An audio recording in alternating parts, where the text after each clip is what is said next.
Audiobooks.org. Recording by Christopher Taylor.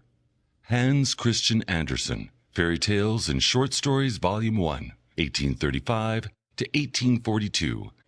By Hans Christian Andersen, translated by H. P. Paul. The Wild Swans.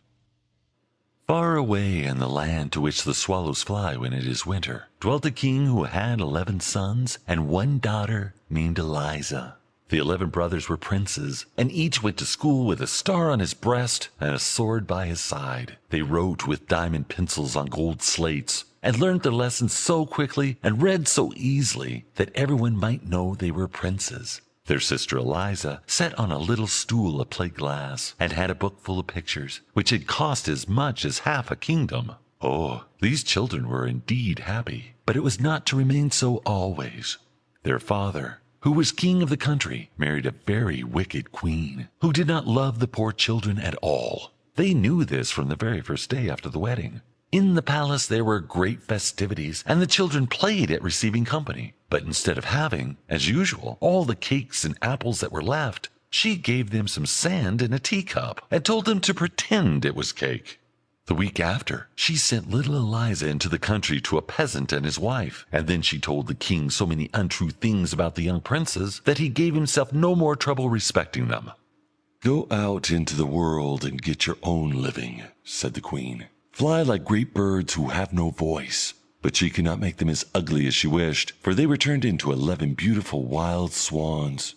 Then, with a strange cry, they flew through the windows of the palace, over the park, to the forest beyond. It was early morning when they passed the peasant's cottage, where their sister Elisa lay asleep in her room.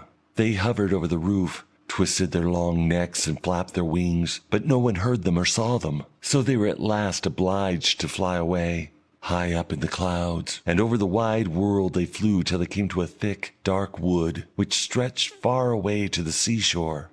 Poor little Elisa was alone in her room playing with a green leaf, for she had no other playthings, and she pierced a hole through the leaf, and looked through it at the sun, and it was as if she saw her brother's clear eyes, and when the warm sun shone on her cheeks, she thought of all the kisses they had given her.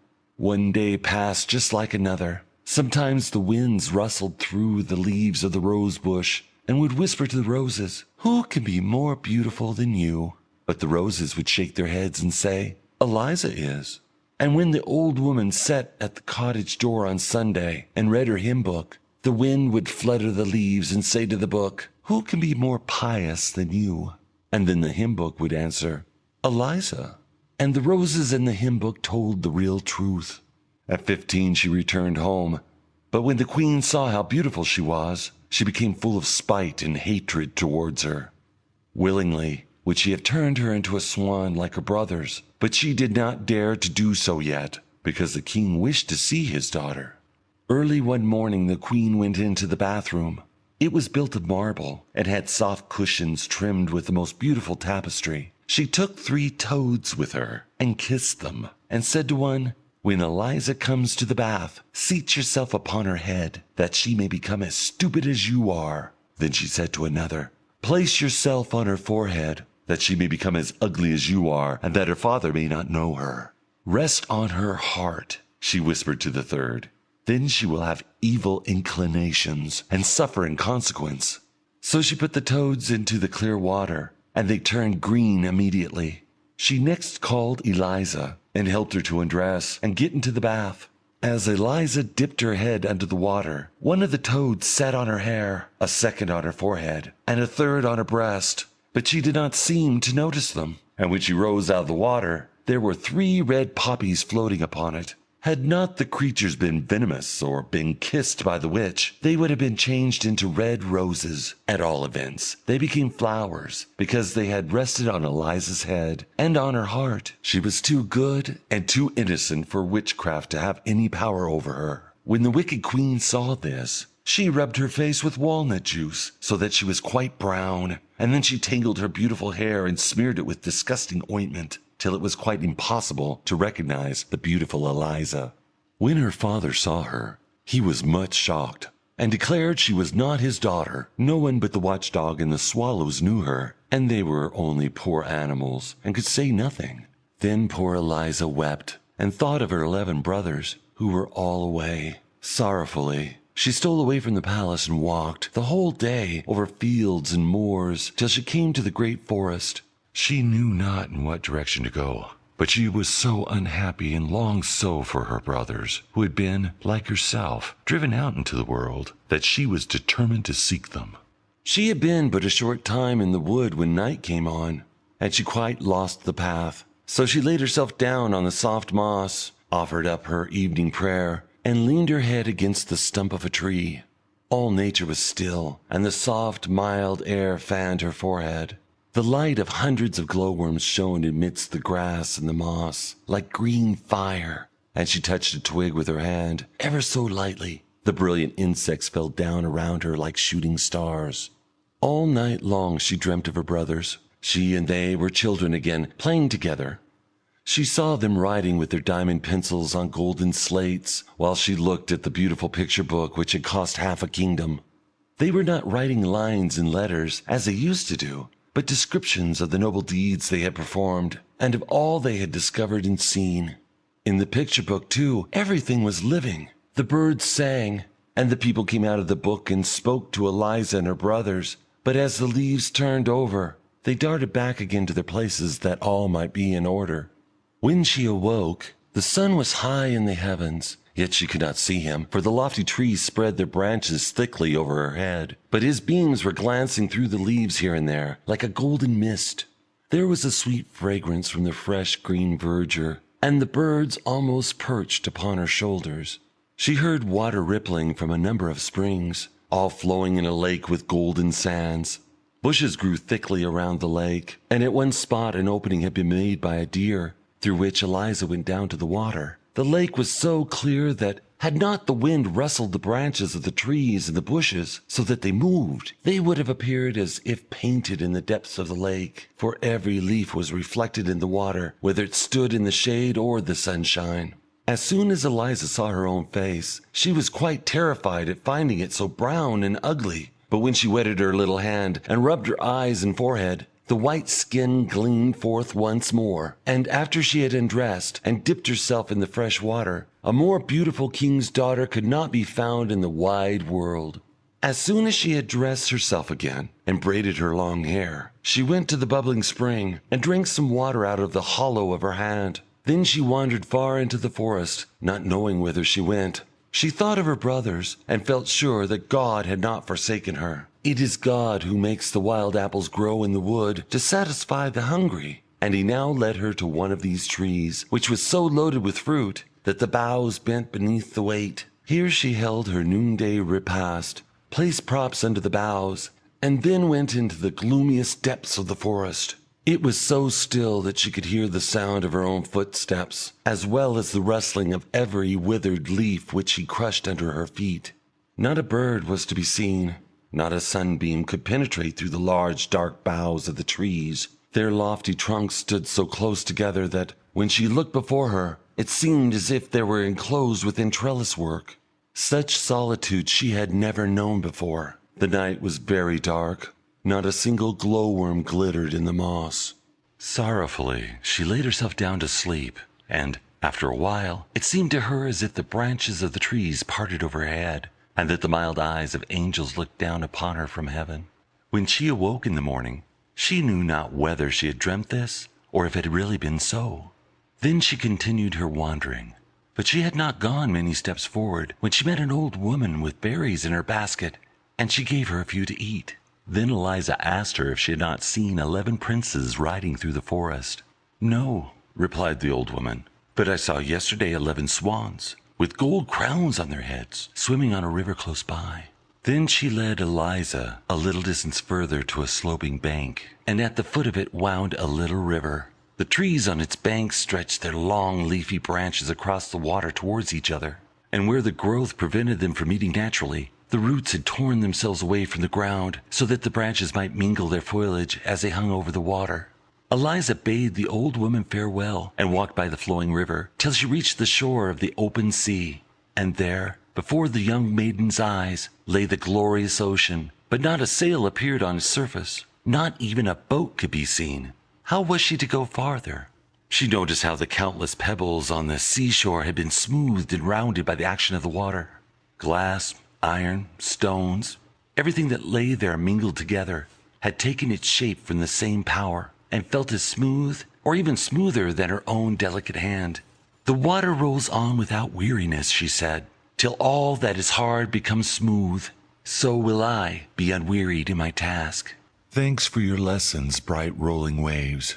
My heart tells me that you will lead me to my dear brothers. On the foam-covered seaweeds lay 11 white swan feathers, which she gathered up and placed together.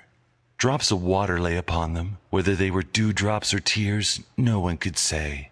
Lonely as it was on the seashore, she did not observe it, for the ever-moving sea showed more changes in a few hours than the most varying lake could produce during a whole year.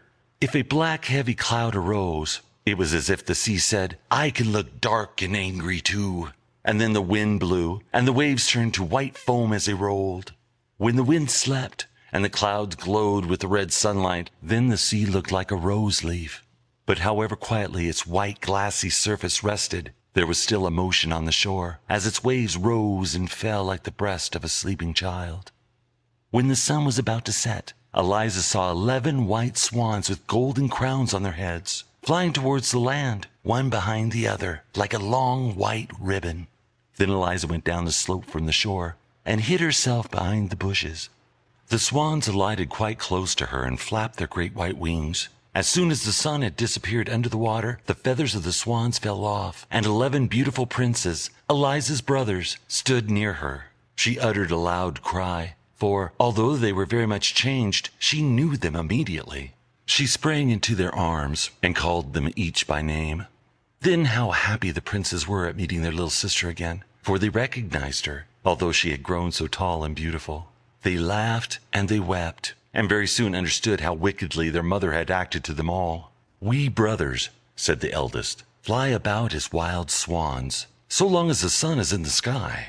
But as soon as it sinks behind the hills, we recover our human shape. Therefore, we must always be near a resting place for our feet before sunset. For if we should be flying towards the clouds at the time we recovered our natural shape as men, we should sink deep into the sea.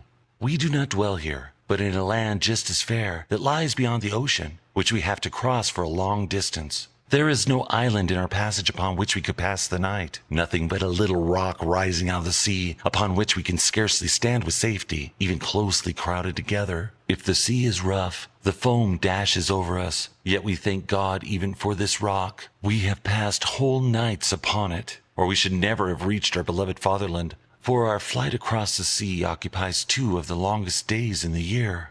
We have permission to visit our home once in every year, and to remain 11 days, during which we fly across the forest to look once more at the palace where our father dwells, and where we were born, and at the church where our mother lies buried. Here it seems as if the very trees and bushes were related to us. The wild horses leap over the plains as we have seen them in our childhood. The charcoal burners sing the old songs to which we have danced as children. This is our fatherland, to which we are drawn by loving ties, and here we have found you, our dear little sister. 2 days longer we can remain here, and then we must fly away to a beautiful land which is not our home. And how can we take you with us? We have neither ship nor boat." "How can I break this spell?" said their sister. And then she talked about it nearly the whole night, only slumbering for a few hours. Eliza was awakened by the rustling of the swans' wings as they soared above. Her brothers were again changed to swans, and they flew in circles wider and wider, till they were far away. But one of them, the youngest swan, remained behind, and laid his head in his sister's lap while she stroked his wings, and they remained together the whole day. Towards evening the rest came back, and as the sun went down they resumed their natural forms. "Tomorrow," said one, "we shall fly away, not to return again until a whole year has passed. But we cannot leave you here. Have you courage to go with us? My arm is strong enough to carry you through the wood. And will not all our wings be strong enough to fly with you over the sea?" "Yes, take me with you," said Eliza. Then they spent the whole night in weaving a net with the pliant willow and rushes. It was very large and strong. Eliza laid herself down on the net, and when the sun rose, and her brothers again became wild swans, they took up the net with their beaks, and they flew up to the clouds with their dear sister, who still slept. The sunbeams fell on her face, Therefore one of the swans soared over her head, so that his broad wings might shade her. They were far from the land when Eliza woke. She thought she must still be dreaming. It seemed so strange to her to feel herself being carried so high in the air over the sea. By her side lay a branch full of beautiful ripe berries, and a bundle of sweet roots. The youngest of her brothers had gathered them for her and placed them by her side. She smiled her thanks to him. She knew it was the same who had hovered over her to shade her with his wings.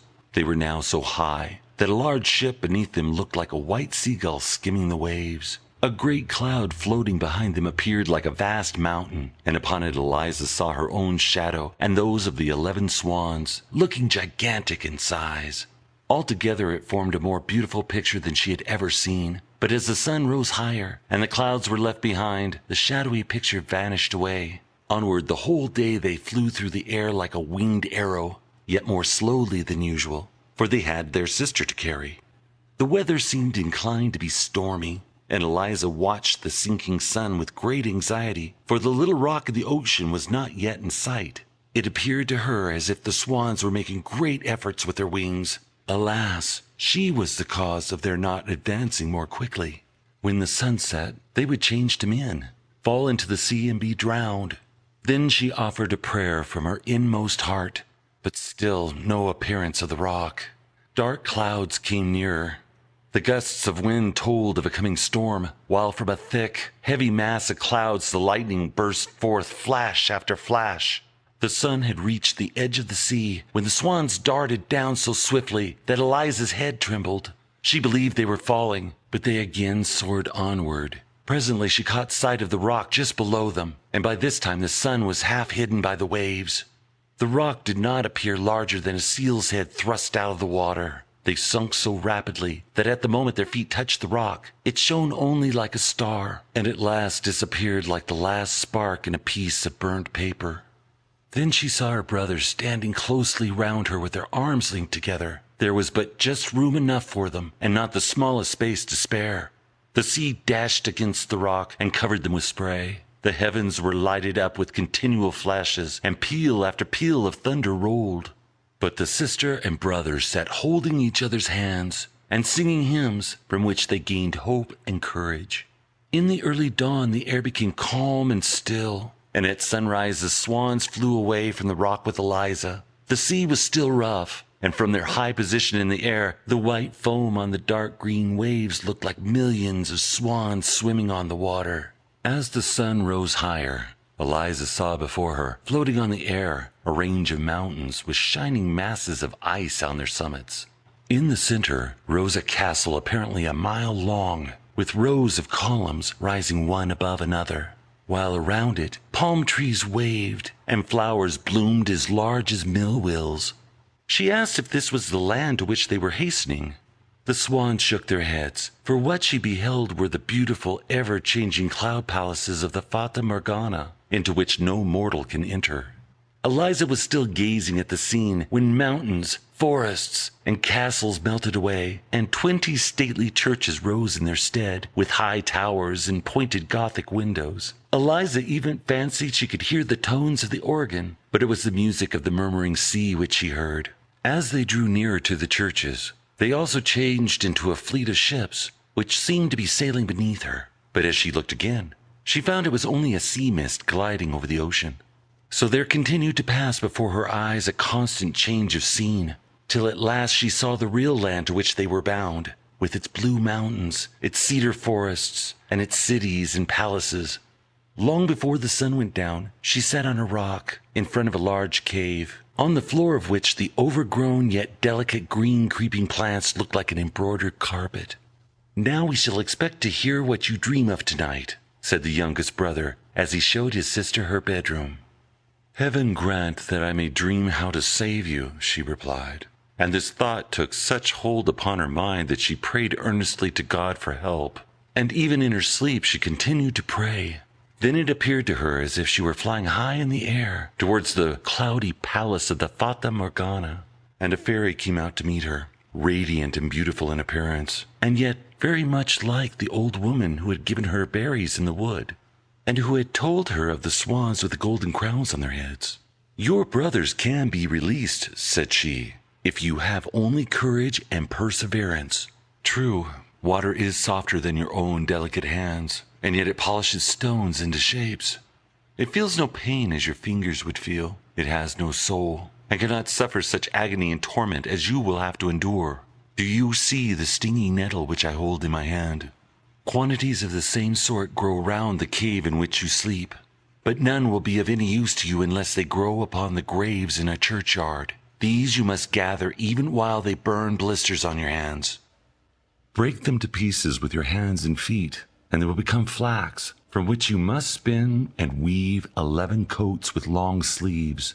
If these are then thrown over the 11 swans, the spell will be broken. But remember that from the moment you commence your task until it is finished, even should it occupy years of your life, you must not speak. The first word you utter will pierce through the hearts of your brothers like a deadly dagger. Their lives hang upon your tongue. Remember all I have told you. And as she finished speaking, she touched her hand lightly with the nettle, and a pain, as of burning fire, awoke Eliza. It was broad daylight, and close by where she had been sleeping lay a nettle like the one she had seen in her dream. She fell on her knees and offered her thanks to God. Then she went forth from the cave to begin her work with her delicate hands. She groped in amongst the ugly nettles, which burnt great blisters on her hands and arms, but she determined to bear it gladly if only she could release her dear brothers. So she bruised the nettles with her bare feet and spun the flax. At sunset her brothers returned, and were very much frightened when they found her dumb. They believed it to be some new sorcery of their wicked stepmother, but when they saw her hands they understood what she was doing on their behalf, and the youngest brother wept. And where his tears fell, the pain ceased, and the burning blisters vanished. She kept to her work all night, for she could not rest till she had released her dear brothers. During the whole of the following day, while her brothers were absent, she sat in solitude, but never before had the time flown so quickly. One coat was already finished, and she had begun the second, when she heard the huntsman's horn and was struck with fear. The sound came nearer and nearer. She heard the dogs barking, and fled with terror into the cave. She hastily bound together the nettles she had gathered into a bundle and set upon them. Immediately a great dog came bounding towards her out of the ravine, and then another and another. They barked loudly, ran back, and then came again. In a very few minutes all the huntsmen stood before the cave, and the handsomest of them was the king of the country. He advanced towards her, for he had never seen a more beautiful maiden. "How did you come here, my sweet child?" he asked. But Eliza shook her head. She dared not speak, at the cost of her brothers' lives, and she hid her hands under her apron, so that the king might not see how she must be suffering.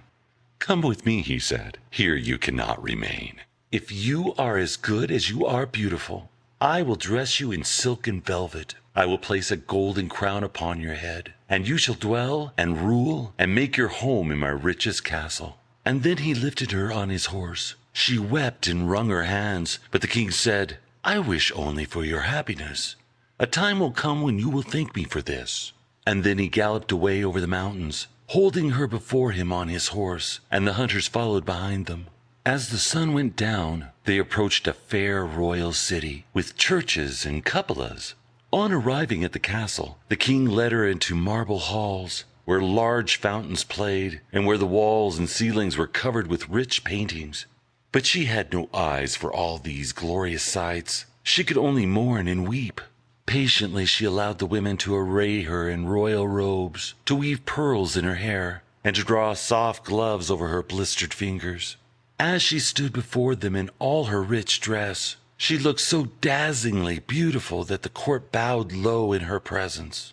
Then the king declared his intention of making her his bride, but the archbishop shook his head, and whispered that the fair young maiden was only a witch who had blinded the king's eyes and bewitched his heart.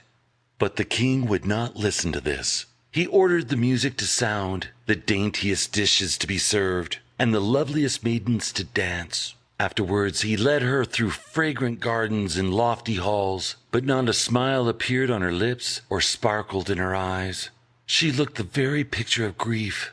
Then the king opened the door of a little chamber in which she was to sleep. It was adorned with rich green tapestry, and resembled the cave in which he had found her. On the floor lay the bundle of flax which she had spun from the nettles, and under the ceiling hung the coat she had made. These things had been brought away from the cave as curiosities by one of the huntsmen.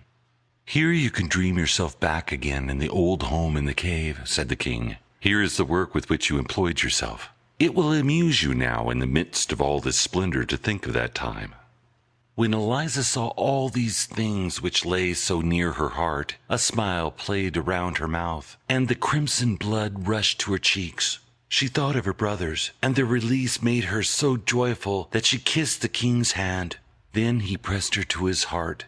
Very soon the joyous church bells announced the marriage feast, and that the beautiful dumb girl out of the wood was to be made the queen of the country. Then the archbishop whispered wicked words in the king's ear, but they did not sink into his heart. The marriage was still to take place, and the archbishop himself had to place the crown on the bride's head. In his wicked spite, he pressed the narrow circlet so tightly on her forehead that it caused her pain. But a heavier weight encircled her heart, sorrow for her brothers. She felt not bodily pain. Her mouth was closed. A single word would cost the lives of her brothers. But she loved the kind, handsome king, who did everything to make her happy more and more each day. She loved him with all her heart, and her eyes beamed with the love she dared not speak. Oh, if she had only been able to confide in him and tell him of her grief! But dumb she must remain till her task was finished. Therefore, at night she crept away into her little chamber, which had been decked out to look like the cave, and quickly wove one coat after another. But when she began the 7th, she found she had no more flax. She knew that the nettles she wanted to use grew in the churchyard, and that she must pluck them herself. How should she get out there? "Oh, what is the pain in my fingers to the torment which my heart endures?" said she. "I must venture. I shall not be denied help from heaven." Then, with a trembling heart, as if she were about to perform a wicked deed, she crept into the garden in the broad moonlight, and passed through the narrow walks and the deserted streets, till she reached the churchyard. Then she saw on one of the broad tombstones a group of ghouls. These hideous creatures took off their rags as if they intended to bathe, and then, clawing open the fresh graves with their long, skinny fingers, pulled out the dead bodies and ate the flesh. Eliza had to pass close by them, and they fixed their wicked glances upon her, but she prayed silently, gathered the burning nettles, and carried them home with her to the castle. One person only had seen her, and that was the archbishop. He was awake while everybody was asleep. Now he thought his opinion was evidently correct. All was not right with the queen. She was a witch, and had bewitched the king and all the people. Secretly he told the king what he had seen and what he feared, and as the hard words came from his tongue, the carved images of the saints shook their heads as if they would say, "It is not so. Eliza is innocent." But the archbishop interpreted it in another way. He believed that they witnessed against her, and were shaking their heads at her wickedness. 2 large tears rolled down the king's cheeks, and he went home with doubt in his heart. And at night he pretended to sleep, but there came no real sleep to his eyes, for he saw Eliza get up every night and disappear in her own chamber. From day to day his brow became darker, and Eliza saw it, and did not understand the reason, but it alarmed her and made her heart tremble for her brothers. Her hot tears glittered like pearls on the regal velvet and diamonds, while all who saw her were wishing they could be queens. In the meantime, she had almost finished her task. Only 1 coat of mail was wanting, but she had no flax left, and not a single nettle. Once more only, and for the last time, must she venture to the churchyard and pluck a few handfuls. She thought with terror of the solitary walk, and of the horrible ghouls, but her will was firm, as well as her trust in Providence. Eliza went, and the king and the archbishop followed her. They saw her vanish through the wicket gate into the churchyard, and when they came nearer they saw the ghouls sitting on the tombstone, as Eliza had seen them, and the king turned away his head, for he thought she was with them, she whose head had rested on his breast that very evening. "The people must condemn her," said he, and she was very quickly condemned by everyone to suffer death by fire. Away from the gorgeous regal halls was she led to a dark, dreary cell, where the wind whistled through the iron bars. Instead of the velvet and silk dresses, they gave her the coats of mail which she had woven to cover her, and the bundle of nettles for a pillow. But nothing they could give her would have pleased her more. She continued her task with joy, and prayed for help, while the street boys sang jeering songs about her, and not a soul comforted her with a kind word. Towards evening, she heard at the grating the flutter of a swan's wing. It was her youngest brother. He had found his sister, and she sobbed for joy, although she knew that very likely this would be the last night she would have to live. But still she could hope, for her task was almost finished, and her brothers were come.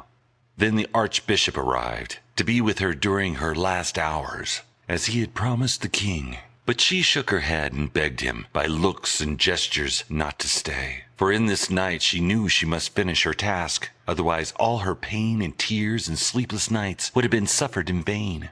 The Archbishop withdrew, uttering bitter words against her, but poor Eliza knew that she was innocent, and diligently continued her work.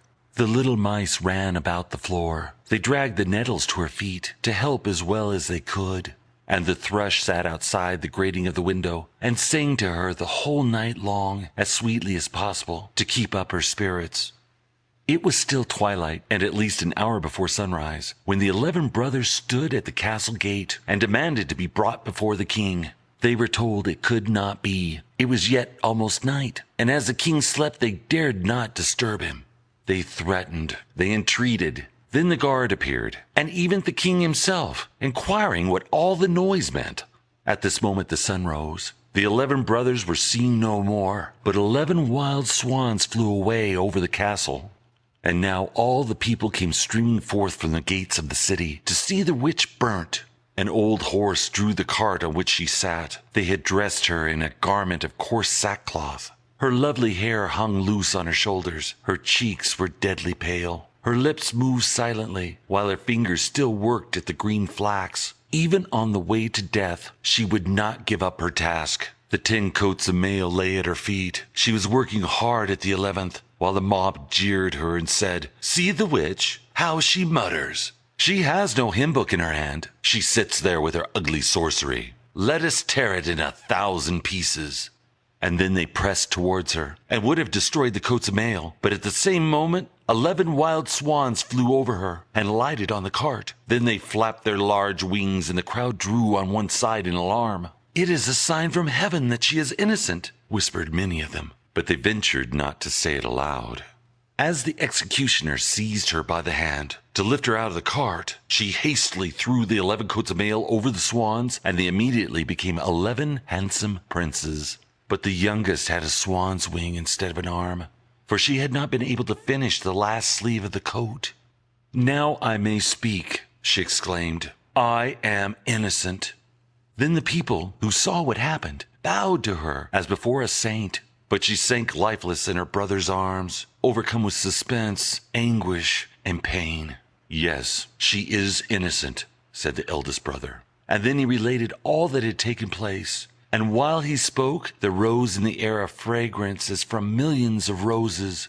Every piece of faggot in the pile had taken root, and threw out branches, and appeared a thick hedge, large and high, covered with roses, while above all bloomed a white and shining flower that glittered like a star. This flower the king plucked, and placed in Eliza's bosom, when she awoke from her swoon with peace and happiness in her heart. And all the church bells rang of themselves, and the birds came in great troops, and a marriage procession returned to the castle, such as no king had ever before seen.